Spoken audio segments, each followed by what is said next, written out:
അതുകൊണ്ട് ചോദിച്ചു. ഓക്കെ, അപ്പോൾ നമുക്ക് ഇത്തരത്തിലുള്ള കീടങ്ങളെ നിയന്ത്രിക്കുവാനുള്ള നിയന്ത്രണ മാർഗങ്ങൾ എന്തൊക്കെയാണെന്ന് നോക്കാം. Next slide.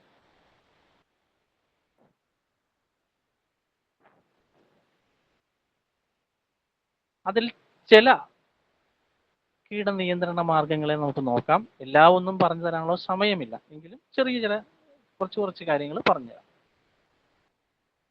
വേപ്പെണ്ണ വെളുത്തുള്ളി മിശ്രിതം വേപ്പെണ്ണ എമൾഷനാക്കി ഉപയോഗിക്കുക.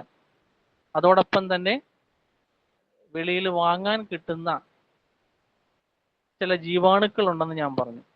അങ്ങനെയുള്ള ചില ജീവാണുക്കളിൽ വരുന്ന ഒരു ജീവാണുവാണ് വെർട്ടിസീലിയം ലക്കാനി എന്ന് പറയുന്ന ജീവാണു, അഥവാ ലക്കാനിസീലിയം ലക്കാനി എന്ന് പറയുന്ന ജീവാണു. അതുപോലെ തന്നെ വിവിധ സസ്യ ഇല ചാറുകൾ ചേർത്ത് രൂപം കൊടുത്തിട്ടുള്ള കീടനാശിനികളിൽ പ്രധാനപ്പെട്ട ഒരു കീടനാശിനി തുള്ളി മിശ്രിതം. അതോടൊപ്പം തന്നെ വേപ്പെണ്ണ എമൾഷൻ ആക്കിയത് നമുക്ക് ഉപയോഗിക്കാം.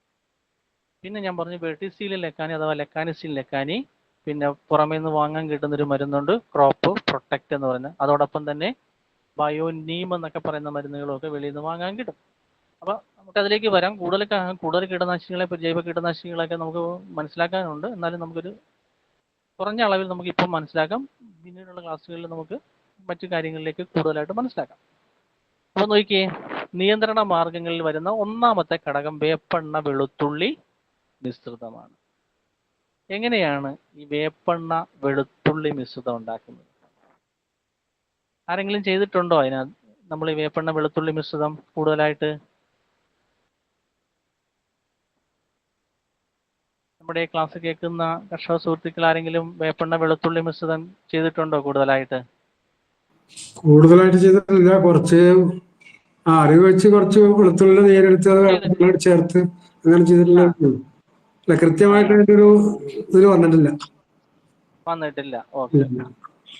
അപ്പൊ വേപ്പെണ്ണ വെളുത്തുള്ളി ചെയ്തിട്ടുണ്ട്. പറഞ്ഞു. വേപ്പെണ്ണ മിശ്രിതത്തിന്റെ കൂടെ നമ്മുടെ ശീമക്കൊന്നയും കൂടെ ഇടിച്ച് ചതച്ചിട്ട് ചെയ്തിട്ടുണ്ട്. നല്ലൊരു കീടനിയന്ത്രണ ഉപാധിയാണ്. ഞാൻ എന്റെ കൃഷി സ്ഥലത്ത് അങ്ങനെയാ സാർ. ഞാൻ ആദ്യം പോയിട്ട് രാവിലെ പോയ ഒരു ബക്കറ്റിനകത്ത് പിന്നെ നമ്മുടെ സോപ്പും പൊയില കഷായവും കൂടി ഇട്ടിട്ട് എല്ലാ സ്ഥലത്തും പോയി കീടങ്ങളെ എല്ലാം പിച്ചി ആ ബക്കറ്റിനകത്ത് ഇടും. ആദ്യത്തെ പണി എന്റേത് അതാണ്. എന്നിട്ട് ഓരോ കരിഞ്ഞ ഇലയും ഓരോ സാധനങ്ങളും അതിനെ തറയിലിട്ട ഒത്തിരി ഉണ്ടാവുമെന്ന് വിചാരിച്ചിട്ട് ആ ബക്കറ്റിൽ തന്നെ ഇടും. എല്ലാം പിച്ചി അവരെല്ലാം ചെയ്തതിന് ശേഷമാണ് ഞാനിത് കൊടുക്കുന്നത്. തീർച്ചയായും. അപ്പൊ വേപ്പെണ്ണ വെളുത്തുള്ളി മിശ്രിതം ഞാൻ നിങ്ങളെ പോലെ തന്നെ കൃഷിയിടത്തിൽ നിന്ന് ഇപ്പൊ കയറി ഒന്ന് വന്ന് നിങ്ങൾ ക്ലാസ്സിന്റെ മുന്നിലേക്ക് വന്നതാ. ഞാൻ കുറച്ചു നേരമായിട്ട് കളവറിയായിരുന്നു, ചീര കൃഷി ചെയ്യുന്നുണ്ട്. അപ്പൊ അതിനകത്ത് കളകളെല്ലാം പറിച്ചിട്ട് കയറി വന്ന് ക്ലാസ് അറ്റൻഡ് ചെയ്യുകയാണ്. ക്ലാസ്സിന്റെ ഭാഗമായി നിൽക്കുകയാണ്. ശരിക്കും പറഞ്ഞാല് വലിയ സന്തോഷമുണ്ട് ഈ കൃഷിപ്പണി എന്ന് പറയുമ്പോൾ. ഓക്കെ, അപ്പം വേപ്പെണ്ണ വെളുത്തുള്ളി മിശ്രിതം. വേപ്പെണ്ണയും വെളുത്തുള്ളിയും ബാർ സോപ്പും ചേർന്ന ഒരു മിശ്രിതമാണ്. കാര്യം വേപ്പെണ്ണ വേഗത്തിൽ ലയിക്കണമെന്നുണ്ടെങ്കിൽ ബാർ സോപ്പ് വേണം. ബാർ സോപ്പ് ലയിക്കണമെന്നുണ്ടെങ്കിൽ ചെറു ചൂടുവെള്ളം ആവശ്യമാണ്. അപ്പോൾ ഒരല്പം ചെറു ചൂടുവെള്ളത്തിനകത്തേക്ക് ഒരു 5 ഗ്രാം ബാർ സോപ്പ് ലയിപ്പിച്ച് ചേർത്ത് അതിനകത്തേക്ക് 20 മില്ലി വേപ്പെണ്ണ ഒഴിച്ച് നല്ലതുപോലെ ഇളക്കണം. ഇളക്കിയ മാത്രം പോരാ, നല്ലപോലെ അടിച്ച് പതപ്പിക്കണം. പതപ്പിക്കുക എന്ന് പറഞ്ഞാൽ നമ്മൾ മുട്ട ഓംപ്ലേറ്റ് അടിക്കുമല്ലോ എന്ന പോലെ 3 മിനിറ്റ് നിർത്താതെ അടിച്ചു കഴിഞ്ഞാൽ പാല് പോലെ അത് നന്നായി വാട്ടറുമായിട്ട് യോജിക്കും. അതിനകത്തേക്ക് വെളുത്തുള്ളി 20 ഗ്രാം അരച്ച് പേസ്റ്റ് കുഴമ്പ് രൂപത്തിലാക്കി അതിനകത്ത് കലക്കി 900 മില്ലി വെള്ളം കൂടെ ചേർത്ത് 1 ലിറ്റർ ലായനിയാക്കി അരിച്ചെടുത്ത് ഉപയോഗിക്കാം. അതിനെയാണ് നമ്മൾ വേപ്പെണ്ണ വെളുത്തുള്ളി മിശ്രിതം എന്ന് വിളിക്കുന്നത്. നീരൂറ്റി കുടിക്കുന്ന പ്രാണികളെ നിയന്ത്രിക്കാൻ വളരെ ഫലപ്രദമായിട്ടുള്ള ഒരു ജൈവ മാർഗമാണ്. കൂടാതെ വേപ്പെണ്ണ എമൾഷൻ, ഇതിൽ നമ്മൾ വെളുത്തുള്ളി ചേർക്കാതിരുന്നാൽ വേപ്പെണ്ണ എമൾഷനായി. പിന്നെയുള്ളത് വെർട്ടിസീലിയം ലെക്കാനി. നിങ്ങൾക്ക് ആ ഫോട്ടോ കാണുമ്പോഴറിയാം വെർട്ടിസീലിയത്തിന്റെ ഒരു പടമാണത്. ആ ഒരു ഉൽപ്പന്നത്തിന്റെ പടമാണ്. വെർട്ടിസീലിയം ഒരു ഫംഗസ് ആണ്. സസ്യങ്ങളിൽ ഉണ്ടാവുന്ന ലോലമായ കീടങ്ങൾ, പ്രത്യേകിച്ച് സസ്യങ്ങളെ ആക്രമിക്കുന്ന ലോലമായ കീടങ്ങളെ, ലോല കവചധാരികളായ കീടങ്ങളെ നിയന്ത്രിക്കുവാനുള്ള ഒരു ജീവാണുവാണ് വെർട്ടിസീലിയം ലെക്കാനി അഥവാ ലെക്കാനിസീലിയം ലെക്കാനി. അതൊരു 20 ഗ്രാം 1 ലിറ്റർ വെള്ളത്തിൽ കലക്കി വിളകളിൽ തളിച്ചു കൊടുക്കാം. അതിരാവിലെയോ അല്ലെങ്കിൽ വൈകുന്നേരങ്ങളിലോ ചെയ്യാം. ഇതിനോടൊപ്പം വേപ്പെണ്ണ എമൾഷൻ ആക്കിയതും ഒക്കെ ചേർക്കുന്നത് വളരെ നല്ലതാണ്. കൂടുതൽ ഗുണം കിട്ടും എന്നുള്ളതാണ്. ഇത് ജൈവമാണ്, സമ്പൂർണ്ണ ജൈവമായിട്ടുള്ള ഒരു ജൈവ കീടനാശിനിയാണ്. ഇത് കൂടാതെ ക്രോപ്പ് പ്രൊട്ടക്റ്റ് എന്നും പറഞ്ഞൊരു മരുന്നുണ്ട്. അത് ഈ ഇലമുരടിപ്പ് പോലുള്ള ഇലപ്പേന്റെ ആക്രമണം മൂലം ഉണ്ടാകുന്ന ഇലമുരടിപ്പ്. അപ്പോൾ സാധാരണ ഇലകൾ ഇങ്ങനെ മുകളിലേക്ക് വളഞ്ഞു വന്ന് ഓളവും പരപ്പും പോലെ ഇലയുടെ മുൻവശം പുറമെ സർഫസ് ഇങ്ങനെ കാണും. ഇല ഇങ്ങനെ പുറത്തേക്ക് അഗ്രഭാഗം ഇങ്ങനെ ചുരുണ്ട് മുകളിലേക്ക് വന്നിട്ട് ഇലയുടെ അകത്ത് ഇങ്ങനെ ഓളവും പരപ്പവും പോലെ നിൽക്കുന്നത് കാണാം. അതാണ് ഇലപ്പേന്റെ ആക്രമണം. മറിച്ച് മണ്ടരിയുടെ ആക്രമണമാണെങ്കിൽ ഇലകളുടെ അഗ്രഭാഗങ്ങൾ അകത്തേക്ക് ഇങ്ങനെ മടങ്ങി വരുന്നതും ഇലയ്ക്ക് നല്ല കട്ടി വന്ന് നിൽക്കുന്നതും കാണാൻ പറ്റും. നമുക്ക് വഴങ്ങിയാൽ ഇല വഴങ്ങി വരില്ല, അത്രയും കട്ടി ഉണ്ടാവും. അതാണ് മണ്ടരിയുടെ ആക്രമണം. അപ്പം ഇലപ്പേന്റെ ആക്രമണമൊക്കെ വന്നു കഴിഞ്ഞാൽ നമുക്ക് ഈ പറഞ്ഞ ക്രോപ്പ് പ്രൊട്ടക്റ്റ് എന്ന് പറഞ്ഞ മരുന്ന്, അത് ബൊട്ടാണിക്കൽ എക്സ്ട്രാക്റ്റ് ആണ്. കാര്യം വിവിധങ്ങളായിട്ടുള്ള സസ്യങ്ങളുടെ ഇലച്ചാറുകളും സസ്യ ഓയിൽസും ഒക്കെ ചേർന്ന ഒരു മിശ്രിതമാണ് ക്രോപ്പ് പ്രൊട്ടക്റ്റ് എന്ന് പറയുന്നത്. ഇതും വെളിയിൽ വാങ്ങാൻ കിട്ടുന്നൊരു മരുന്നാണ്. നമുക്കത് ഉപയോഗിക്കാം. സാധ്യമാകുന്ന രീതിയിലുള്ള കാര്യങ്ങൾ നിങ്ങൾ ചെയ്യുക. അതിനുശേഷം നിങ്ങൾക്ക് പറ്റുന്നില്ല എന്നുണ്ടെങ്കിൽ മാത്രം മറ്റ് മാർഗങ്ങൾ സ്വീകരിക്കുക. അതിനകത്തൊന്നാണ് ഈ പറഞ്ഞ ക്രോപ്പ് പ്രൊട്ടക്റ്റ് എന്ന് പറയുന്ന മരുന്ന്. അതുപോലെ തന്നെ ബയോനീം എന്ന് പറയുന്ന ഒരു മരുന്ന് വെളിയിൽ വാങ്ങാൻ കിട്ടും. അത് എമൾഷൻ ആക്കിയതാണ്. ചിലപ്പം ചില കർഷകർക്ക് എമൾഷൻ ആക്കുന്നതിന് എന്തെങ്കിലും അപാകത തോന്നിയാൽ ചിലപ്പം ആ എമൾഷൻ ആക്കിയത് കൃത്യമായ രീതിയിലായില്ല എന്നുണ്ടെങ്കിൽ വിളകൾ തളിച്ചു കഴിഞ്ഞാൽ ചിലപ്പോൾ ഇലയുടെ പുറത്ത് വന്ന് വീണ് കഴിഞ്ഞാൽ പൊള്ളിയതുപോലെയൊക്കെ തോന്നാം, വിളനാശത്തിന് കാരണമാകാം. അതുകൊണ്ട് എമൾഷൻ ആക്കിയ മരുന്നും വെളിയിൽ കിട്ടും. അതിന്റെ പേരാണ് ബയോനീം എന്ന് പറയുന്ന ഒരു മരുന്ന്. അത് 10 മില്ലി 1 ലിറ്റർ വെള്ളത്തിൽ കലക്കി ഇലകളിൽ തളിച്ചു കൊടുക്കാം എന്നുള്ളതാണ്. ഞാൻ നേരത്തെ സൂചിപ്പിച്ച മുഞ്ഞ, പയറിലെ മുഞ്ഞ, ചാഴി പോലുള്ള പ്രശ്നങ്ങളെയൊക്കെ അതിജീവിക്കാൻ ആ ബയോനീം എന്ന് പറയുന്ന അല്ലെങ്കിൽ വേപ്പെണ്ണ ഇമൾഷൻ ആക്കിയതിനകത്ത് ഒരു 10 മില്ലി എടുക്കുമ്പോൾ അതിന്റെ കൂടെ മത്തിക്കഷായം അഥവാ ഫിഷ് അമിനോ എല്ലാവരും ചെയ്തിട്ടുണ്ടാവും വീടുകളിൽ അല്ലേ?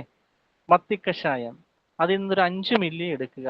5 മില്ലി കൂടി ഇതിനോടൊപ്പം ചേർത്ത് ഇലകളിൽ തളിച്ചു കഴിഞ്ഞാൽ, ഇലയുടെ ഇരുവശവും തളിച്ചു കഴിഞ്ഞാൽ കീടവും പൂവും നല്ല കരുത്തോടു കൂടി വിളകൾ വളർന്നു വരികയും നല്ല രീതിയിൽ പൂവിട്ട് കായ്ഫലം തരികയും ചെയ്യുന്നു എന്നുള്ളതാണ്. തേനീച്ചകളെയൊക്കെ നമ്മുടെ കൃഷിയിടത്തിലേക്ക് ആകർഷിക്കുന്നത് വഴി നല്ല രീതിയിലുള്ള കായ്ഫലം അവിടെ കിട്ടുന്നു. പൂവിടാനുള്ള ശേഷിയും വർദ്ധിക്കുന്നു, കായ്ഫലവും വർദ്ധിക്കുന്നു.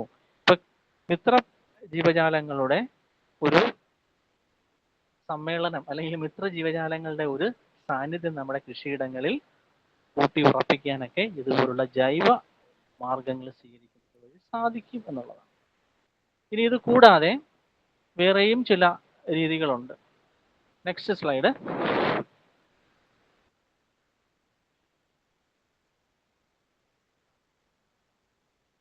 നോക്കിക്കേ, വേപ്പിന്റെ ഉൽപ്പന്നങ്ങൾ മിക്കവാറും എല്ലാവരും ഉപയോഗിക്കുന്നതാണ്. വേപ്പിൻ കുരു പൊടിച്ചത് ഉപയോഗിക്കുന്നുണ്ട്, വേപ്പെണ്ണ ഉപയോഗിക്കുന്നുണ്ട്, വേപ്പിൻ പിണ്ണാക്ക് ഉപയോഗിക്കുന്നുണ്ട്. എന്തിന്?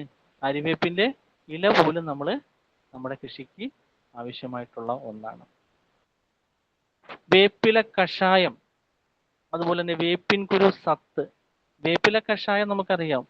ഒരു 100 ഗ്രാം വേപ്പില, കറിവേപ്പില അല്ല ഉദ്ദേശിക്കുന്നത്, അരിവേപ്പില എടുത്ത് ഒരു 5 ലിറ്റർ വെള്ളത്തിനകത്ത് നല്ലതുപോലെ തിളപ്പിച്ച് തണുപ്പിച്ച് തണുക്കാൻ വെക്കുക. തണുത്തതിന് ശേഷം നമ്മൾ വിളകൾ നടുന്ന കുഴിയിൽ ഒന്ന് ഒഴിച്ചു കൊടുത്ത് 4-5 ദിവസം കഴിഞ്ഞിട്ട് നടുവാണെങ്കിൽ മണ്ണിലൂടെ വരുന്ന വേരുകളെ ബാധിക്കുന്ന നിമാവിര പോലുള്ള, വേരുകളിൽ നിന്ന് നീരൂറ്റി കുടിച്ച് വേരുകളുടെ വളർച്ചയെ തടസ്സപ്പെടുത്തുന്ന നിമാവിര പോലുള്ള കീടങ്ങളുടെ ആക്രമണത്തെ പ്രതിരോധിക്കുവാനായിട്ട് സാധിക്കും. ഈ വേപ്പില തന്നെ എടുത്ത് പുതയിട്ട് കൊടുക്കുന്നത് നല്ലതാണ്. അരിവേപ്പില പുതയിട്ട് കൊടുക്കുന്നതും കീടത്തിന്റെ വ്യാപനം മണ്ണിൽ കുറയ്ക്കാൻ സഹായിക്കും. അതുപോലെ തന്നെ ഈ കമ്മ്യൂണിസ്റ്റ് പച്ച നമുക്കറിയാം, നാട്ടിൻപുറത്ത് ഇഷ്ടം പോലെ കാണും കമ്മ്യൂണിസ്റ്റ് പച്ച. അത് ചെത്തിയെടുത്ത് ചെറിയ ചെറിയ കഷ്ണങ്ങളാക്കി വിളകളുടെ ചുവട്ടിൽ ചേർത്ത് പുതയിട്ട് കൊടുക്കുന്നത് നല്ലതാണ്. അവ മണ്ണിൽ അലിഞ്ഞു ചേരുന്നത് വഴി വിളകളെ ബാധിക്കുന്ന കീടങ്ങളെ നിയന്ത്രിക്കും. പ്രത്യേകിച്ച് ഞാൻ കണ്ടിരിക്കുന്നത് നമ്മുടെ ഈ മുളകിനുണ്ടാകുന്ന മുരടിപ്പുണ്ടല്ലോ, ഇലപ്പേന്റെ ആക്രമണം, അത് നിയന്ത്രണ വിധേയമാകുന്നതായി കണ്ടിട്ടുണ്ട്. കലയുടെ ഈ ചുവട്ടിൽ ഇങ്ങനെ കമ്മ്യൂണിസ്റ്റ് വച്ച പുതച്ചു കൊടുത്തു കഴിഞ്ഞാൽ അത് അഴുകിച്ചേരുമ്പോൾ സ്വാഭാവികമായിട്ടും ആ ചെടിയിൽ ആ കീടത്തിന്റെ ആക്രമണം കുറയുന്നതായിട്ട് കണ്ടിട്ടുണ്ട്. അപ്പം നമ്മുടെ നാട്ടുപുറത്തുള്ള നാട്ടുപച്ചകൾ പലതും നമ്മുടെ കീടങ്ങളെ നിയന്ത്രിക്കുവാൻ, നമ്മുടെ കൃഷിയിടങ്ങളിൽ ഉണ്ടാകുന്ന കീടങ്ങളെ നിയന്ത്രിക്കുവാൻ സഹായകരമായതാണ്. അതോടൊപ്പം തന്നെ വേപ്പിൻ കുരു പൊടിച്ചത് കിഴികെട്ടി 50 ഗ്രാം കിഴികെട്ടി 1 ലിറ്റർ വെള്ളത്തിൽ 12 മണിക്കൂറെങ്കിലും കുറഞ്ഞത് ഇട്ടേക്കുക. അതിനുശേഷം കൈകൊണ്ട് നന്നായി ഞെക്കി പിഴിഞ്ഞ് അതിൻ്റെ സത്ത്, ഒരു ചാര കളറിലുള്ള സത്ത് വരുന്നത് വരെയും നല്ലതുപോലെ ഞെക്കി പിഴിഞ്ഞെടുക്കണം. ഒരു 10-30 തവണയെങ്കിലും നമുക്ക് അങ്ങനെ ഞെക്കി പിഴിഞ്ഞാൽ മാത്രമേ അങ്ങനെ സത്ത് കൃത്യമായി വരുള്ളൂ. അങ്ങനെ വരുന്ന ആ സത്ത് ആ വെള്ളത്തിൽ തന്നെ കലക്കി ഇലകളിൽ തളിച്ചു കൊടുക്കുന്നത് ഈ തണ്ട് തുരക്കുന്നതും കായ് തുരക്കുന്നതുമായിട്ടുള്ള കീടങ്ങളെ നിയന്ത്രിക്കുവാൻ നല്ലതാണ്. ഇപ്പം വേപ്പിൻ കുരു സത്ത്, വേപ്പിൻ കുരു പൊടിച്ചത് കിഴികെട്ടി വെള്ളത്തിലിട്ട് സത്ത് ഞെക്കി പിഴിഞ്ഞെടുത്ത് സ്പ്രെയറിനകത്താക്കി തളിച്ചു കൊടുക്കുക. അതുപോലെ തന്നെ വേപ്പിൻ പിണ്ണാക്ക് നമ്മുടെ കൃഷിയിടങ്ങളിൽ പ്രയോഗിക്കുന്നത് വളരെ നല്ലതാണ്. ശരാശരി ഒരു 100 ഗ്രാമെങ്കിലും മിനിമം തടം ഒന്നിന് കൊടുക്കുന്നത് നല്ലതാണ്. കാര്യം കീടങ്ങളുടെ മുട്ടകളെ പരാധീകരിക്കാൻ, മണ്ണിൽ വെച്ച് തന്നെ കീടങ്ങളെ നശിപ്പിക്കുവാൻ, ശരിക്കും പറഞ്ഞാൽ കീടങ്ങളിൽ വന്ധ്യംകരണം നടത്തുവാൻ സഹായിക്കുന്ന ഒരു നല്ല ജൈവ ഉൽപ്പന്നമാണ് ഈ പറഞ്ഞ വേപ്പിൻ പിണ്ണാക്ക്. അത് മണ്ണിലേക്ക് ചെന്ന് കഴിഞ്ഞാൽ നല്ലൊരു വളമാണ്, നല്ലൊരു കീടനാശിനി, ജൈവ കീടനാശിനിയാണ്. കീടങ്ങളുടെ വ്യാപനം മണ്ണിൽ കുറയ്ക്കുവാൻ, കീടങ്ങളുടെ പല അവസ്ഥകളും മണ്ണിൽ നിയന്ത്രണ വിധേയമാക്കി നമ്മുടെ വിളകളെ സംരക്ഷിക്കും എന്നുള്ളതാണ്. നെക്സ്റ്റ്,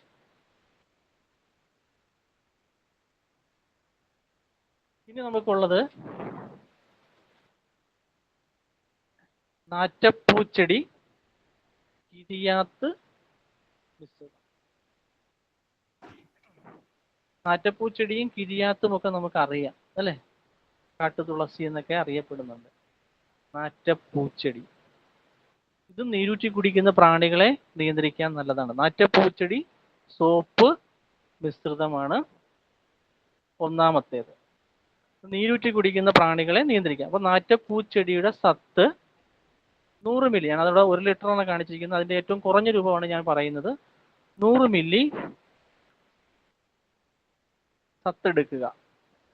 ബാർ സോപ്പ് ഒരു 5 ഗ്രാമെങ്കിലും കുറഞ്ഞതെടുത്ത്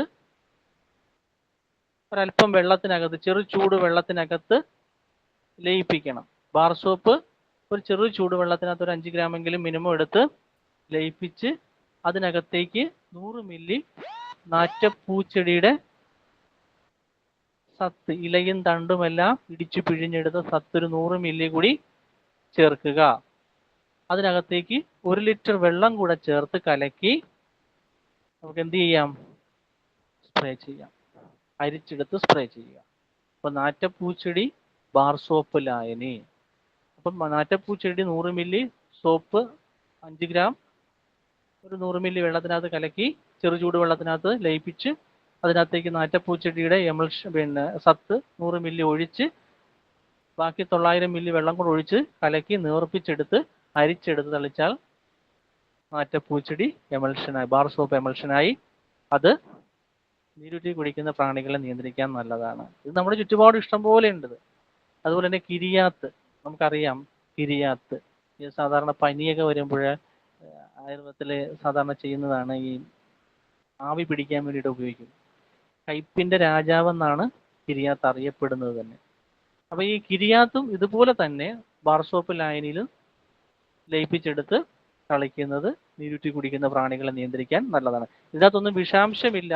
ഇതൊക്കെ യഥേഷ്ടം നമ്മുടെ കൃഷിയിടങ്ങളിൽ കിട്ടുന്നതുമാണ്. അതുകൊണ്ടാണ് ഞാനിത് കൂടുതലായി, അതുകൊണ്ട് ഞാൻ തുടക്കത്തിലേ പറഞ്ഞത് ലാഭകരമാണ്, പേടിക്കേണ്ടതായിട്ടില്ല, അത് സുലഭമായി കിട്ടുന്നതാണെന്ന് ഞാൻ പറഞ്ഞത്. അപ്പൊ ഈ പറഞ്ഞതുപോലെ തന്നെ കിരിയാത്ത് എമൽഷൻ ഉണ്ടാക്കി തളിക്കാം. അതിൻ്റെ കൂടെ വെളുത്തുള്ളിയും കൂടെ ചേർത്ത് കൊടുക്കുന്നത് കൂടുതൽ ഫലപ്രദമാണ്. ഓർത്തിരിക്കുക, നാറ്റപ്പൂച്ചെടി, സോപ്പ് ലായനി, കിരിയാത്ത്, വെളുത്തുള്ളി എമൾഷൻ, ഇതൊക്കെ കൃഷിയിടങ്ങളിൽ ചെയ്യുന്നത് നല്ലതാണ്. ഇനി മറ്റൊന്ന്, നീരൂറ്റി കുടിക്കുന്ന കീടങ്ങളെ പോലെ തന്നെ ഇല തിന്നുന്ന കീടങ്ങളുണ്ട്. ഇല തിന്നുന്ന കീടങ്ങൾ പലതരത്തിലുള്ള പുഴുക്കളാണ് അല്ലെ, നമുക്കറിയാം. രോമപ്പുഴുക്കൾ, ഹെയറി കാറ്റർപില്ലേഴ്സ് എന്ന് പറയും, കൂടുകെട്ടി പുഴു അല്ലെ, ചീരയുടെ കൂടുകെട്ടി പുഴു കണ്ടിട്ടുണ്ടാവും. അതുപോലെ ഇല ചുരുട്ടിയിരിക്കുന്ന പുഴുക്കളുണ്ട്, ഓല ചുരുട്ടി പുഴു, അങ്ങനെ പലതരത്തിലുള്ള പുഴുക്കളുണ്ട്. അപ്പൊ ഇങ്ങനെയൊക്കെയുള്ള പുഴുക്കളെ നിയന്ത്രിക്കാൻ പല രീതിയിലുള്ള മാർഗങ്ങളുണ്ട്. നമുക്കറിയാം, ഗോമൂത്രം, കാന്താരി മുളക് മിശ്രിതം നമ്മൾ ഉപയോഗിക്കാറുണ്ട്. നാടൻ പ്രയോഗ രീതിയാണ് ഗോമൂത്രം, കാന്താരി മുളക് മിശ്രിതം. നീരൂറ്റി പ്രത്യേകിച്ചും ഇല തിന്നുന്ന പുഴുക്കളെ നിയന്ത്രിക്കാനായിട്ട് ഉപയോഗിക്കുന്നു.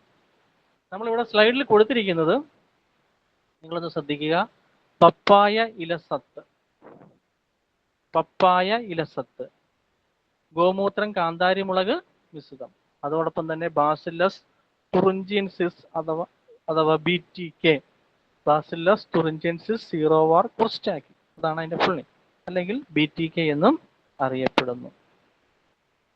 പപ്പായ ഇലസത്ത് അതെങ്ങനെയാണ് നമ്മൾ ചെയ്യുന്നത്? പപ്പായ ഇലസത്ത് 50 ഗ്രാം പപ്പായ ഇല കുനുകുനാന്നരിഞ്ഞെടുത്ത് ഒരു 100 മില്ലി വെള്ളത്തിനകത്ത് ഒരു ദിവസം വെച്ചേക്കുക. അതിനുശേഷം കൈകൊണ്ട് നല്ലതുപോലെ ഞെക്കി ഞെരടി പിഴിഞ്ഞ് അതിന്റെ സത്ത വെള്ളത്തിൽ കലക്കണം. അതിനകത്തേക്ക് ഒരു 2-3 ലിറ്റർ അല്ലെങ്കിൽ 3-4 ലിറ്റർ വെള്ളം കൂടെ ചേർത്ത് നേർപ്പിച്ച് ഇലകളിൽ തളിച്ചു കൊടുക്കാം. ഇല തിന്നുന്ന പുഴുവിനെ നിയന്ത്രിക്കാൻ നല്ലതാണ് പപ്പായ ഇല സത്ത്. ഇനി മറ്റൊന്നുള്ളത് ഗോമൂത്രം, കാന്താരി മുളക് മിശ്രിതം. ഗോമൂത്രം വളരെ നല്ല ഒരു മരുന്നാണ്, ഒരു നല്ല ജൈവ ഉൽപ്പന്നമാണ്, വളർച്ചയെ സഹായിക്കും. അതുപോലെ തന്നെ ഇലകളുടെ പുറത്ത് തളിച്ചു കൊടുക്കുന്നത് വഴി ഇലപ്പുള്ളി പോലുള്ള പ്രത്യേകിച്ച് കുമിൾ രോഗങ്ങളുടെ വ്യാപനം കുറയ്ക്കാൻ സഹായിക്കും. അതോടൊപ്പം തന്നെ ഈ കാന്താരി കൂടെ ചേർത്ത് തളിച്ചാൽ കീടനിയന്ത്രണത്തിനും സഹായകരമാണ്. ഗോമൂത്രം ഇരിക്കും തോറും വീര്യം കൂടുന്ന, ഗുണമേന്മ വർദ്ധിക്കുന്ന ഒരു നല്ല ജൈവ ഉൽപ്പന്നമാണ്. അപ്പൊ ഗോമൂത്രം 100 മില്ലി ഗോമൂത്രം എടുക്കുക, ഒരു 4-5 കാന്താരിയും കൂടി അരച്ച് കലക്കുക, ഒരു 5 ഗ്രാം ബാർ സോപ്പും കൂടി ഒരല്പം വെള്ളത്തിനകത്ത് ലയിപ്പിച്ച്, ചെറുചൂട് വെള്ളത്തിനകത്ത് ലയിപ്പിച്ച് അതിനകത്തേക്ക് കാന്താരി അരച്ച് കലക്കി അതിനകത്തേക്ക് 100 മില്ലി ഗോമൂത്രം കൂടി ഒഴിച്ച് 1 ലിറ്റർ വെള്ളം കൂടെ ചേർത്ത് കലക്കി നേർപ്പിച്ച് തളിച്ചു കൊടുക്കും. ഞാൻ അതപ്പോൾ കൊടുത്തിരിക്കുന്നത് 10 ലിറ്റർ ഉണ്ടാക്കുന്നതിന്റെ ഒരു രീതിയാണ്, ഞാൻ അതിന്റെ ഏറ്റവും ചെറിയ രൂപമാണ് പറഞ്ഞത്. അപ്പൊ അങ്ങനെ ഗോമൂത്രം കാന്താരി മുളക് മിശ്രിതം ഉണ്ടാക്കി തളിക്കാം, അരിച്ചെടുത്ത് തളിക്കാന്നുള്ളത്. ഗോമൂത്രത്തിന്റെ കൂടെ കാന്താരി മുളകും സോപ്പ് ലായനിയും കൂടെ ചേർത്ത് മിക്സാക്കി അരിച്ചെടുത്ത് തളിച്ചു കൊടുത്താൽ ഇല തിന്നുന്ന പുഴുക്കളെ നിയന്ത്രിക്കാനായിട്ട് നല്ലതാണ്. ഗോമൂത്രം, കാന്താരി മുളക്, അതിനോടൊപ്പം അല്പം പാൽക്കായും കൂടെ ചേർത്ത് തളിച്ചു കഴിഞ്ഞാൽ, ഒരു 5 ഗ്രാം പാൽക്കായും കൂടെ ചേർത്ത് തളിച്ചു കഴിഞ്ഞാൽ കായ തുരക്കുന്ന പുഴുക്കളെയും നിയന്ത്രിക്കാൻ നല്ലതാണ്. പ്രത്യേകിച്ച് പോട്ട് ബോറർ പോലുള്ള പയറിന്റെ മണി തുരന്നുകൊണ്ട് പോകുന്ന പുഴുണ്ടല്ലോ, അതിനെയൊക്കെ നിയന്ത്രിക്കാനൊക്കെ നല്ലതാണ്. അതുപോലെ തന്നെ BTK എന്ന് പറയുന്നത് ഒരു ബാക്ടീരിയ,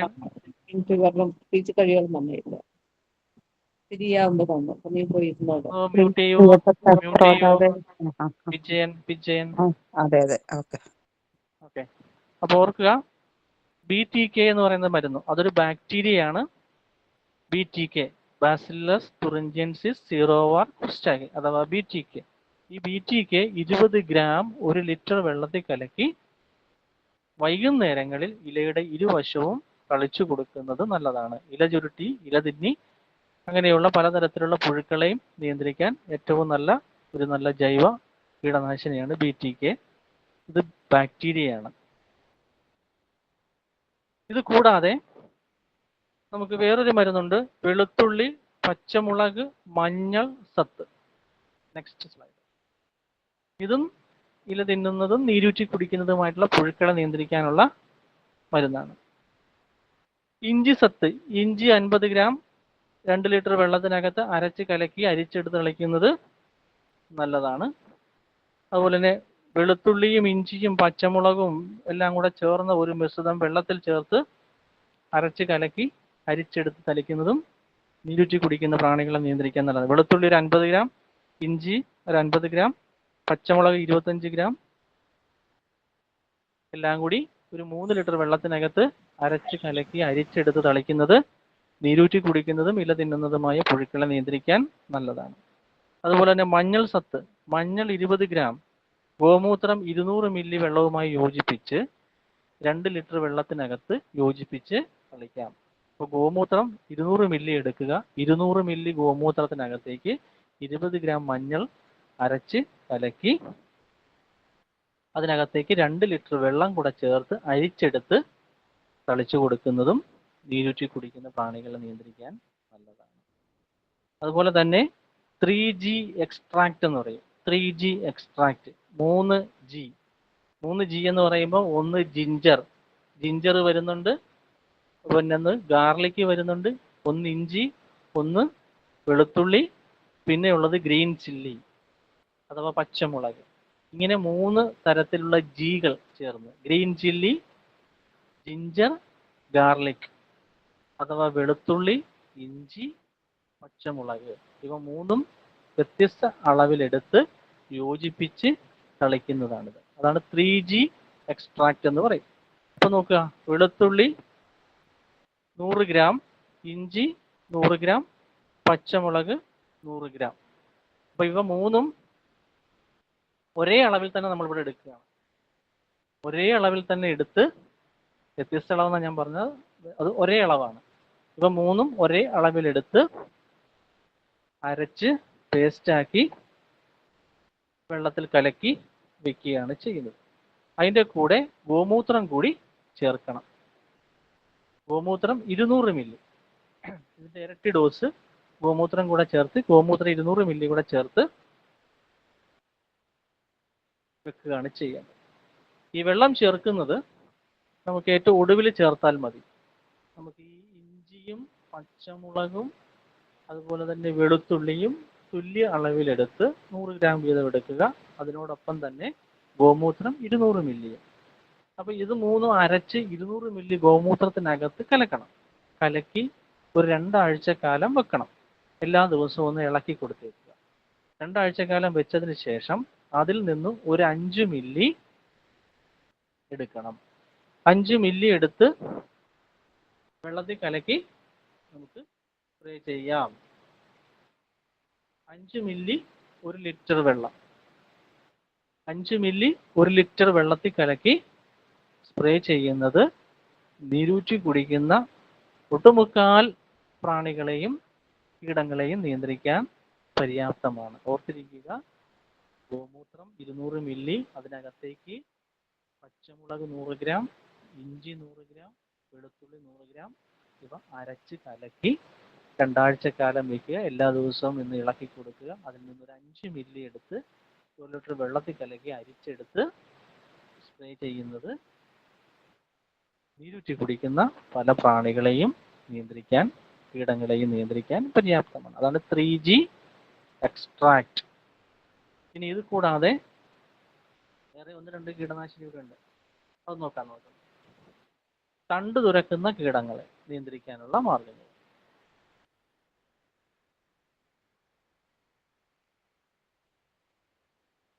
തണ്ട് തുരക്കുന്ന വണ്ടുകളുണ്ട്, കായ് തുരക്കുന്ന വണ്ടുകളുണ്ട്. അവിടെ നമ്മൾ BTKയുടെ കാര്യം നമ്മൾ പറഞ്ഞു. അതുപോലെ തന്നെ വേപ്പിൻ കുരു സത്തിന്റെ കാര്യം നമ്മൾ സൂചിപ്പിച്ചു. ഇത് കൂടാതെ ബിവേറിയ ബാസിയാന എന്ന് പറയുന്ന ഒരു മിത്ര ഫംഗസ് ഉണ്ട്. അത് 20 ഗ്രാം 1 ലിറ്റർ വെള്ളത്തിൽ കലക്കി എന്തെങ്കിലും വേപ്പെണ്ണ എമൽഷനുമായി ചേർത്ത് വിളകളിൽ, പ്രത്യേകിച്ചും കായ് തുരക്കുന്നതും തണ്ട് തുരക്കുന്നതുമായിട്ടുള്ള പുഴുക്കളിൽ ആ ഭാഗങ്ങളിൽ പ്രത്യേകമായി സ്പ്രേ ചെയ്ത് പിടിപ്പിക്കുന്നത് വളരെ നല്ലതാണ്. അതുപോലെ തന്നെ കാന്താരി ഗോമൂത്രം ഞാൻ പറഞ്ഞിരുന്നു, പോട്ട് ബോററിനെയൊക്കെ കാര്യം ഞാൻ പറഞ്ഞിരുന്നു. കാന്താരി ഗോമൂത്രം മിശ്രിതം അതിൻ്റെ കൂടെ പാൽക്കായയും കൂടെ ചേർത്ത് തളിക്കുന്നത് നല്ലതാണ്.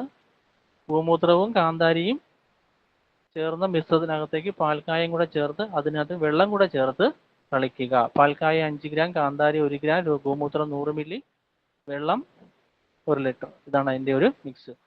ഓർത്തിരിക്കുക, ഗോമൂത്രത്തിൻ്റെ അളവ് കൂടിപ്പോയാൽ വിളകൾക്ക് നാശം സംഭവിക്കും. പ്രത്യേകിച്ചും ഇലകരിച്ചിൽ പോലുള്ള പ്രശ്നങ്ങൾ അവിടെ വരും. അതുകൊണ്ട് ഗോമൂത്രത്തിൻ്റെ അളവ് വളരെ കൃത്യമായി പറയുന്ന അളവിൽ തന്നെ എടുക്കുക. വെള്ളം ചേർത്ത് നേർപ്പിച്ച് വേണം കൃഷിക്ക് ഉപയോഗിക്കാൻ. അതുപോലെ തന്നെ മറ്റൊരു വിഭാഗമാണ് വിളകളുടെ വേരുകളെ ആക്രമിക്കുന്ന നിമാവിരകൾ എന്ന് പറഞ്ഞൊരു വിഭാഗമുണ്ട്. നിമറ്റോഡ്, നീരൂറ്റി കുടിക്കുന്ന പ്രാണികളാണ്. വേരുകളിൽ ഇരുന്നു കൊണ്ട് വേരുകളെ ആക്രമിച്ച് നീരൂറ്റി കുടിച്ച് വിളനാശം സംഭവിക്കുക. സ്വാഭാവികമായും വിളകളിൽ നിന്നുള്ള ആദായമെല്ലാം കുറഞ്ഞ് വിളകൾക്ക് കാര്യമായൊരു വളർച്ചയില്ലാതെ നിൽക്കുന്ന ഒരു അവസ്ഥ വരും. അപ്പോൾ ഈ നിമാവിരകളെ നിയന്ത്രിക്കാനുള്ള മാർഗ്ഗങ്ങൾ നമ്മൾ കണ്ടു കഴിഞ്ഞു നേരത്തെ തന്നെ. ഒന്ന്, വേപ്പിൻ പിണ്ണാക്ക് മണ്ണിൽ ചേർത്ത് കൊടുക്കുക, വേപ്പിലെ കഷായം ഉപയോഗിക്കാം. അതുപോലെ തന്നെ പീസ്ലോമൈസിസ് എന്ന് പറയുന്ന ഒരു മിത്ര ഫംഗസ് ഉണ്ട്. പീസ്ലോമൈസിസ് എന്ന് പറയുന്ന ഒരു മിത്ര ഫംഗസ് ഉണ്ട്. അതവിടെ ഉപയോഗിക്കാം. സ്ലൈഡ് ഒന്ന് ഇട്ട് കൊടുക്കൂ, ലാസ്റ്റ് സ്ലൈഡ്. പീസ്ലോമൈസിസ് എന്ന് പറയുന്ന പീസ്ലോമൈസിസ് എന്ന് പറയുന്ന ഒരു മിത്ര ഫംഗസ് ഉണ്ട്. അത് നടിയിൽ കുഴിയിൽ ഒരു 20 ഗ്രാം 100 ഗ്രാം വേപ്പൻ പിണ്ണാക്കുമൊക്കെ ആയിട്ട് മിക്സ് ചെയ്ത് ജൈവവളങ്ങളുമായിട്ട് മിക്സ് ചെയ്ത് മണ്ണിൽ കൊടുക്കുന്നത് വളരെ നല്ലതാണ്. അതോടൊപ്പം തന്നെ വേപ്പില കൊണ്ട് പുതയിടുക, വേപ്പില കഷായം മണ്ണിൽ ചേർത്ത് കൊടുക്കുക. കൂടാതെ വാം, BAM, വാം, മൈക്കോറൈസ, ഞാൻ അതിനകത്ത് സൂചിപ്പിച്ചിട്ടില്ല എന്നാലും പറയുകയാണ്. വാം, മൈക്കോറൈസ എന്ന് പറയുന്ന മിത്ര ജീവാണുണ്ട്. അതൊരു മിത്ര ഫംഗസ് ആണ്. അത് നടീൽ സമയത്ത്, നമ്മുടെ വിളകൾ നടുന്ന സമയത്ത്, അത് വിത്താവട്ടെ, വള്ളികളാവട്ടെ, തൈകളാകട്ടെ, കമ്പുകളാകട്ടെ, എന്താണോ നടീൽ വസ്തു, അത് നമ്മൾ നടുന്ന സമയത്ത് നടീൽ കുഴിയിൽ വാമിട്ട് അതിൻ്റെ മുകളിൽ ഈ നടീൽ വസ്തുക്കൾ വെച്ച് നടുന്നത് വേരുപടലങ്ങളുടെ ശക്തി വർദ്ധിപ്പിക്കുന്നതോടൊപ്പം തന്നെ നിമാവിരകളുടെ ആക്രമണത്തെയും പ്രതിരോധിച്ച് വിളകൾ കരുത്തോടുകൂടി ശക്തിയോടുകൂടി വളരാനും മികച്ച ഒരു കായിക വളർച്ച നേടിക്കൊണ്ട് മികച്ച ഒരു അല്ലെങ്കിൽ മികവാർന്ന ഒരു ഉൽപാദനം അതിൽ നിന്ന് നമുക്ക് ലഭ്യമാക്കുവാനും ഒക്കെ സഹായിക്കും. അല്ലെങ്കിൽ ആദായകരമായ രീതിയിലേക്ക് കൂടുതൽ വിളവ് കിട്ടുവാനുള്ള നല്ല ഒരു മിത്രജീവാണുമാണ് വാം. അത് മണ്ണിൽ ചേർത്ത് കൊടുക്കുന്നത്, നടുന്ന കുഴിയിൽ ഇട്ട് അതിൻ്റെ മുകളിൽ വെച്ച് തൈകൾ വെച്ച് നടുന്നത് അല്ലെങ്കിൽ നടീൽ വസ്തുക്കൾ വെച്ച് നടുന്നത് വളരെ നല്ലതാണ്. അത് ചെയ്യാൻ എല്ലാവരും ശ്രമിക്കുക. കർഷകർക്ക് മണ്ണിനെ എങ്ങനെ പ്രിയപ്പെട്ടതാണോ അതുപോലെ പ്രിയപ്പെട്ട ഒരു ജീവാണുവാണ് മൈക്കോറൈസ അഥവാ വാം എന്നറിയപ്പെടുന്ന മിത്ര ഫംഗസ്. വേരുകളുടെ വളർച്ചയെ അത് വളരെ സഹായിക്കും. മണ്ണിൽ നിന്ന് പോഷകങ്ങൾ എടുത്തു കൊടുക്കാനുള്ള ശേഷി വർദ്ധിപ്പിക്കുന്നു. അതോടൊപ്പം തന്നെ നിമാവിരയുടെ ആക്രമണത്തെ പ്രതിരോധിച്ചുകൊണ്ട് വിളകൾക്ക് കരുത്തോടുകൂടി വളരാനും മികവാർന്ന ആദായം ലഭ്യമാക്കുന്നതിന് സഹായിക്കുകയും ചെയ്യുന്നു എന്നുള്ളതാണ്. അപ്പം നമ്മുടെ ക്ലാസ് എനിക്ക് തോന്നുന്നു ഒരു സമയത്തിൻ്റെ പരിമിതിയിൽ നിന്ന് ഇച്ചിരി കൂടെ മുന്നോട്ട് നീങ്ങിക്കഴിഞ്ഞു.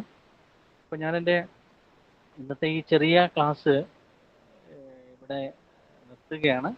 ഇനിയും നമ്മളെ ഈ വെള്ളരി വർഗങ്ങളിലെ നമ്മൾ നീരൂറ്റി കുടിക്കുന്നത് മറ്റല്ലോ ഈ ഇലയുടെ മുകളിലും അതുപോലെ തന്നെ താഴെ ഭാഗം അടിക്കണം എന്ന് പറഞ്ഞു. അപ്പോൾ വെള്ളരി വർഗ്ഗങ്ങളിൽ അത് നമുക്ക് പ്രാക്ടിക്കൽ ആണോ? നമ്മളിപ്പോ വെള്ളരിനെ ഇഷ്ടംപോലെ ഇലകൾ ഉണ്ടാവും, അതിന് നമുക്ക് ഒരു കാട് പിടിച്ച പോലെ ഉണ്ടാവുക പൊതുവെ. അതെ, ഞാനിത് പൊതുവായി അതിനെന്താണ്? ഞാനിത് കഴിഞ്ഞോ ചോദ്യം കഴിഞ്ഞോ അതോ കഴിഞ്ഞെങ്കിൽ ഞാൻ തുടങ്ങാം. അതെ, അല്ല അത് പ്രാക്ടിക്കൽ അല്ലല്ലോ എന്നുള്ളത്. അപ്പൊ അതിനെന്താണ് നമുക്കൊരു ആൾട്ടർനേറ്റീവ് എന്നുള്ള ഇതിൽ മുകളിലെ അടിക്കാൻ പറ്റുള്ളൂ. അത് സാധാരണ പന്തലിൽ കയറി നിൽക്കുന്ന വിളകൾക്ക് അല്ലെങ്കിൽ കുറ്റിയായി വളർന്നു നിൽക്കുന്ന വിളകളിലെ നമുക്കിത് പ്രാക്ടിക്കൽ ആവുള്ളൂ.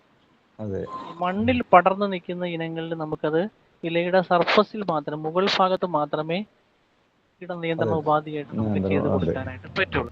അത്തരം സന്ദർഭങ്ങളിൽ കളകളാണ് നമ്മൾ പ്രധാനമായിട്ടും നിയന്ത്രണ വിധേയമാക്കേണ്ടത്. ഈ കളകള് കൂടുതലായി വളർന്നു വരുന്ന സാഹചര്യം നമ്മൾ ഒഴിവാക്കി കള നിയന്ത്രണം സാധ്യമാക്കുക.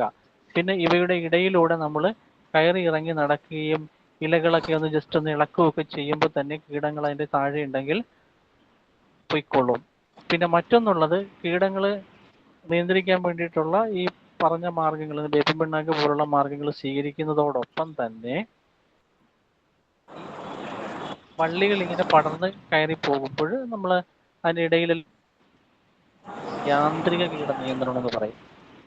നമ്മൾ അഗ്രികൾച്ചറിന്റെ ആ ഭാഗമായിട്ട് വരുന്നതാണ് യാന്ത്രിക കീട നിയന്ത്രണം. എന്ന് വെച്ചാൽ കൈകൊണ്ട് തന്നെ നമ്മൾ അതിനെ എടുത്ത് നോക്കി നശിപ്പിച്ച് കളയുന്ന രീതിയാണ്. അപ്പോൾ നമുക്ക് ഇടയ്ക്ക് നമ്മൾ ഇതിൻ്റെ ഇടയിൽ കൂടെ കയറി ഇറങ്ങി പോകുമ്പോൾ തന്നെ ആ വിളകൾക്കുണ്ടാവുന്ന എന്താണ് പ്രശ്നം എന്നുള്ളത് നമുക്ക് കണ്ടെത്താൻ കഴിയും. പ്രായോഗികമായി ചെയ്യാൻ പറ്റുന്നത് കുറച്ചുകൂടെ ഹൈറ്റിൽ നിൽക്കുന്ന വിളകൾക്ക് ചെയ്യാൻ പറ്റുന്ന രീതിയാണ് നമ്മൾ കൂടുതൽ ചെയ്യുക. മണ്ണിൽ പടർന്നു പോകുന്ന വിളകളിൽ അതിൻ്റെ സാധ്യത വെച്ചുകൊണ്ട് മാത്രമേ നമുക്ക് ഇടപെടാൻ പറ്റൂ. പിന്നെ മറ്റ് സാധ്യതകൾ നമുക്കവിടെ ഇതുപോലുള്ള സാധ്യത തേടുക എന്നുള്ളതാണ് ചെയ്യാൻ പറ്റുന്നത്. പിന്നെ വെള്ളരി വർഗ്ഗ വിളകളിൽ കണ്ടുവരുന്ന വലിയൊരു പ്രശ്നം എന്താണെന്ന് വെച്ചാൽ എപ്പിലാക്കിന ബീറ്റിൽ അഥവാ ആമവണ്ട് എന്ന് പറയും. അതാണ് ഇല തിന്ന് കളയും. ഹരിതകം തിന്നത് പോലെ ഇലകൾ ഇരിക്കുന്നത് കാണാൻ പറ്റും. ഞരമ്പുകൾ മാത്രം തെളിഞ്ഞു നിൽക്കുന്നത് കാണാൻ പറ്റും. അപ്പോൾ അവിടെ വേപ്പെണ്ണ വെളുത്തുള്ളി മിശ്രിതമാണ് പ്രയോഗിക്കാൻ പറ്റുന്നത്. അല്ലെങ്കിൽ ബിവേറിയ ബാസിയാൻ എന്ന് പറഞ്ഞ മരുന്നും എമർഷന്റെ കൂടെ ചേർത്ത് പ്രയോഗിക്കുന്നത് നല്ലതാണ്. Okay, thank you. Hello sir, ഈ മുളകിലെ മുരടിപ്പ് മാറാൻ വേണ്ടിയിട്ട് എന്താണ് ചെയ്യേണ്ടത്? മുളകിന്റെ മുരടിപ്പ് മാറാൻ ക്രോപ്പ് പ്രൊട്ടക്റ്റ് എന്ന് പറഞ്ഞൊരു മരുന്നുണ്ട്. അത് ബൊട്ടാണിക്കൽ എക്സ്ട്രാക്റ്റ് ആണ്. വിവിധ തരത്തിലുള്ള സസ്യങ്ങളുടെ ഇലച്ചാറുകളും അവയുടെ ഓയിൽസും ഒക്കെ ചേർന്നിട്ടുള്ള ഒരു മിശ്രിതമാണ് ക്രോപ്പ് പ്രൊട്ടക്റ്റ്. ഇത് മിക്കവാറും കടകളിലെല്ലാം തന്നെ, വളക്കടകളിലൊക്കെ, ജൈവ ഉൽപ്പന്നങ്ങൾ വിൽക്കുന്ന സ്ഥലങ്ങളിലുമൊക്കെ, കടകളിലുമൊക്കെ ഇത് കിട്ടും. അപ്പം കാർഷിക ഉൽപ്പന്നങ്ങൾ, ജൈവ കാർഷിക ഉൽപ്പന്നങ്ങളൊക്കെ വിൽക്കുന്ന, പ്രത്യേകിച്ച് കൃഷിക്ക് ആവശ്യമായിട്ടുള്ള സാധന സാമഗ്രികളൊക്കെ വിൽക്കുന്ന കടകളിലൊക്കെ ഇത് കാണും. അപ്പോൾ അവിടെ നിന്ന് ഇത് വാങ്ങുക. ഒരു 10 മില്ലി 1 ലിറ്റർ വെള്ളത്തിൽ കലക്കി ഇലയുടെ ഇരുവശങ്ങളിലും ആഴ്ചയിൽ 2 തവണയെങ്കിലും, മിനിമം ഒരു 3 ദിവസത്തെങ്കിലും ഗ്യാപ്പ് കൊടുത്ത് പ്രയോഗിക്കുക. ഞാൻ പറഞ്ഞതുപോലെ കമ്മ്യൂണിസ്റ്റ് വെച്ച ആര്യവേപ്പിലയൊക്കെ ചുവട്ടിൽ പുതയിടുന്നതും നല്ലതാണ്. ഇടയ്ക്ക് പുളിച്ച കഞ്ഞിവെള്ളം, തലേദിവസം കഞ്ഞിവെള്ളം നേർപ്പിച്ച് ഇലകളിലൊക്കെ തളിച്ചു കൊടുക്കുന്നത് മണ്ടരി വ്യാപനത്തിന്റെ തോത് കുറയ്ക്കാനും ഒക്കെ സഹായിക്കും. Thank you.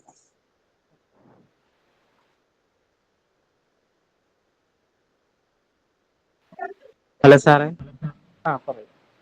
ഹലോ, കേൾക്കാം പറയൂ. ഹലോ സാറേ, ഈ തക്കാളിന്റെ ചെടി ഇലയിലില്ലേ, അരികു വെച്ചാൽ ചുരുണ്ട് വരിക, അപ്പൊ അതെന്താണ് കാരണം? ചുരുണ്ട് വരുന്നുണ്ടെങ്കിൽ നനവ് നന്നായിട്ട് കൊടുക്കുന്നുണ്ടോ?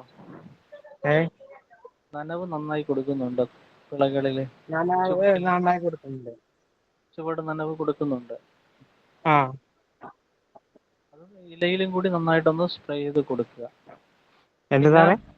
ഇലയിൽ കൂടി നല്ലതുപോലെ നനവ് സ്പ്രേ ചെയ്തൊക്കെ കൊടുക്കുക, വെള്ളമൊക്കെ. ആണോ? പിന്നെ നമുക്കത് എന്തുകൊണ്ടാണത് വരുന്നത്, കൂടുതലായിട്ട് വരുന്നതെന്നുണ്ടെങ്കിൽ എൻ്റെ വാട്സപ്പിലേക്ക് ഒന്ന് മെസ്സേജ് ഇടുവാണെങ്കിൽ ഞാനത് നോക്കാം. നോക്കിയിട്ട് അത് റീസൺ എന്താണെന്നുള്ളത് നോക്കിയിട്ട് കേൾക്കുന്നില്ല സാറേ. വാട്സപ്പിലേക്ക് ഒരു മെസ്സേജ്, ഇതിൻ്റെ ഫോട്ടോസ് ഒന്ന് എനിക്ക് സെൻഡ് ചെയ്ത് തരുവാണെങ്കിൽ ജസ്റ്റ് ഒന്ന് നോക്കാം. നോക്കിയിട്ട് അതെന്താണെന്നുള്ളത് നോക്കിയിട്ട് അതിനൊരു പരിഹാരം എന്നാലും ഞാനത് ഇപ്പോൾ പറഞ്ഞു തരാം. സംഘാടകർ നമ്പർ തരും, അവർ ഗ്രൂപ്പിലിടുക. കുഴപ്പമില്ല സാർ, ഞാൻ തന്നെ ടെക്സ്റ്റിലേക്ക് ഇവർക്ക് അയച്ചു കൊടുത്തോളാം. കൂടാതെ ഞാൻ തന്നെ ഗ്രൂപ്പിലും ഷെയർ ചെയ്തിട്ടേക്കാം. എന്തെങ്കിലും സംശയങ്ങളുള്ളവർക്ക് എന്റെ നമ്പറിലേക്ക് വിളിക്കുകയോ, അതുപോലെ തന്നെ ഈ കൃഷി സംബന്ധമായ കാര്യങ്ങൾക്കൊക്കെ അതിന്റെ വിളകളുടെ ഫോട്ടോസ് ഒക്കെ ഇട്ട് നോക്കാം. നമുക്ക് നോക്കിയിട്ട് അതെന്താന്ന് വെച്ചാൽ അതിനകത്ത് നമുക്ക് എന്താ ചെയ്യാൻ പറ്റും എന്നുള്ളത് നോക്കിയിട്ട് കൃത്യമായിട്ട് പറഞ്ഞുതരാം. നമ്പർ ഒന്ന് പറഞ്ഞു തരാൻ പറ്റുമോ? 7034803444. ഞാൻ അയച്ചിട്ടുണ്ട്, ടെക്സ്റ്റ് അയച്ചിട്ടുണ്ട്. എല്ലാവർക്കും ഈ ഗൂഗിൾ മീറ്റിൽ കാണാൻ പറ്റും. സാർ ഇങ്ങനെ പറയുമ്പോൾ എല്ലാവരും ഇടയിൽ കയറി പറയുമ്പോൾ ഒരു കൺഫ്യൂഷൻ വരും എല്ലാവർക്കും. അപ്പൊ ഞാൻ അത് അയച്ചിട്ടുണ്ട്, എല്ലാവരും ചെക്ക് ചെയ്തോളൂ. കൂടാതെ ഞാൻ ഗ്രൂപ്പിലും ഷെയർ ചെയ്തിട്ടേക്കാം. ആയിക്കോട്ടെ. അപ്പോൾ ഇന്നത്തെ ക്ലാസ് എല്ലാവർക്കും കൃത്യമായി കേൾക്കാൻ കഴിഞ്ഞു എന്ന് കരുതുന്നു. അത് മനസ്സിലാക്കാൻ കഴിഞ്ഞു. തീർച്ചയായിട്ടും പ്രായോഗികമായിട്ട് നിങ്ങളുടെ കൃഷിയിടങ്ങളിലൊന്ന് ചെയ്യുക. അപ്പോൾ നിങ്ങൾക്ക് ഈ പറയുന്നത് പോലുള്ള കാര്യങ്ങൾ നിങ്ങൾക്ക് അവിടെ റിസൾട്ട് കിട്ടുന്നു ഉണ്ടോ ഇല്ലയോ എന്നുള്ളതൊക്കെ നിങ്ങൾ ഒന്ന് ചെയ്ത് ഉറപ്പുവരുത്തുക. തീർച്ചയായിട്ടും ഞാനിത് എത്ര ക്ലാസ് എടുത്ത് തന്നാലും ഞാൻ എന്തെല്ലാം കാര്യങ്ങളെ സംബന്ധിച്ച് പറഞ്ഞാലും അതിന്റെ ആത്യന്തിക റിസൾട്ട് എന്ന് പറയുന്നത് കർഷകർ അവിടെ അത് ചെയ്ത് കിട്ടുന്ന പ്രാക്ടീസിലൂടെ കിട്ടുന്ന റിസൾട്ടാണ്. തീർച്ചയായിട്ടും എല്ലാവരും കൃഷിയിടങ്ങളിൽ അത് പ്രയോഗിക്കാനുള്ള ശ്രമം നടത്തുക. എന്തെങ്കിലും സംശയങ്ങളോ കാര്യങ്ങളൊക്കെ വരികയാണെങ്കിൽ ആ ഘട്ടത്തിൽ എന്നെ വിളിക്കുക. എന്റെ നമ്പർ നിങ്ങൾക്ക് അതിനായി ചെയ്യും.